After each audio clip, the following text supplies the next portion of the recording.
أعوذ بالله من الشيطان الرجيم. بسم الله الرحمن الرحيم. الرحمن علم القرآن خلق الإنسان علمه البيان. الشمس والقمر بحسبان والنجم والشجر يسجدان والسماء رفعها ووضع الميزان ألا تطغوا في الميزان وأقيموا الوزن بالقسط ولا تخسروا الميزان. والأرض وضعها للأنام فيها فاكهة والنخل ذات الأكمام والحب ذو العصف والريحان فبأي آلاء ربكما تكذبان.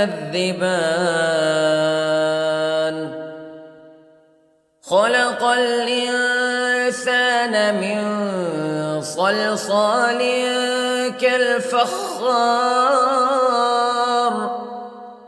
وخلق الجان من مارج من نار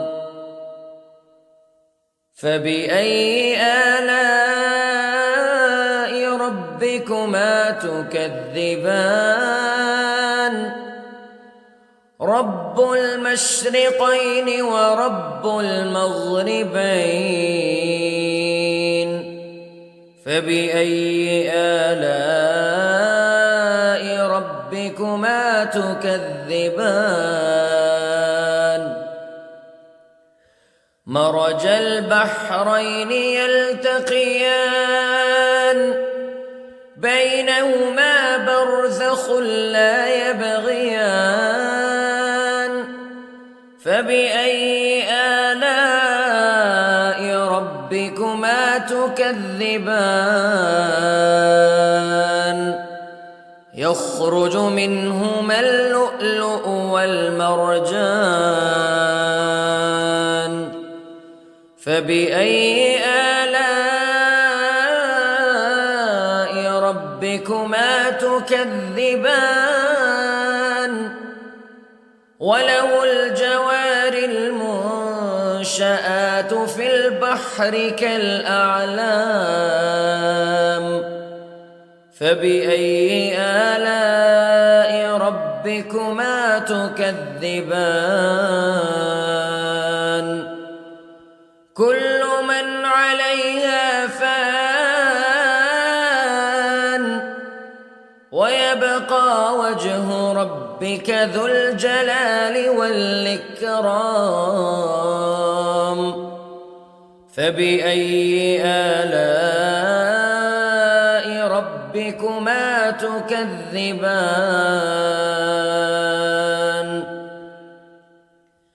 يسأله من في السماوات والأرض كل يوم هو في شأن فبأي آلاء ربكما تكذبان. سنفرغ لكم أيها الثقلان فبأي آلاء ربكما تكذبان.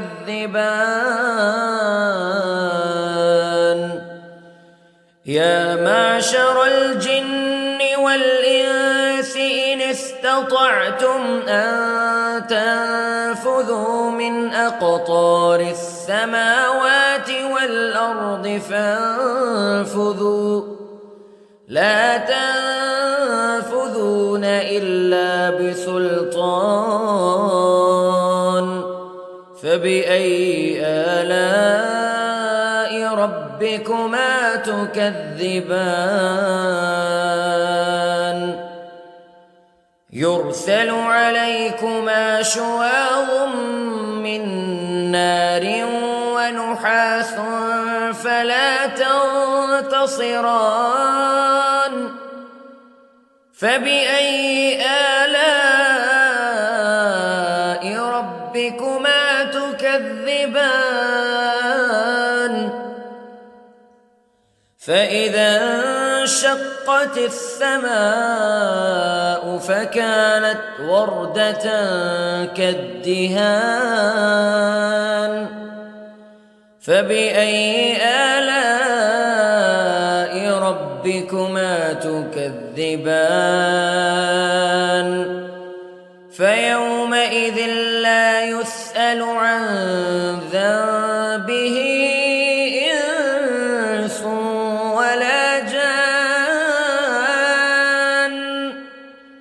فبأي آلاء ربكما تكذبان يعرف المجرمون بسيماهم فيؤخذ بالنواصي والأقدام فبأي آلاء ربكما تكذبان هذه جهنم التي يكذب بها المجرمون يطوفون بينها وبين حميم آن فبأي آلاء ربكما تكذبان ولمن خاف مقام ربه جنتان فبأي آلاء ربكما تكذبان ذواتا أفنان فبأي آلاء ربكما تكذبان فيهما عينان تجريان فبأي آلاء ربكما تكذبان فيهما من كل فاكهة زوجان فبأي آلاء ربكما تكذبان متكئين على فرش بطائنها من استبرق وجنى الجنتين دان فبأي آلاء ربكما تكذبان فيهن قاصرات الطرف لم يطمثهن إنس قبلهم ولا جان فبأي آلاء ربكما تكذبان كأنهن الياقوت والمرجان فبأي آلاء ربكما تكذبان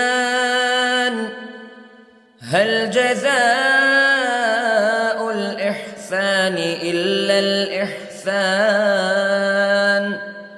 فبأي آلاء ربكما تكذبان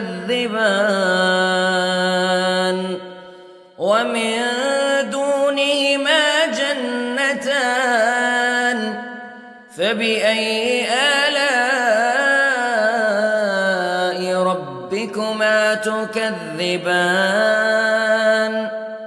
مدهامتان فبأي آلاء ربكما تكذبان فيهما عينان نضاختان فبأي آلاء ربكما تكذبان فيهما فاكهة ونخل ورمان فبأي آلاء ربكما تكذبان فيهن خيرات حسان فبأي آلاء ربكما تكذبان حور مقصورات في الخيام فبأي آلاء ربكما تكذبان لم يطمثهن إنس قبلهم ولا جان فبأي آلاء ربكما تكذبان متكئين على رفرف خضر وعبقري حسان فبأي آلاء ربكما تكذبان تبارك اسم ربك ذي الجلال والإكرام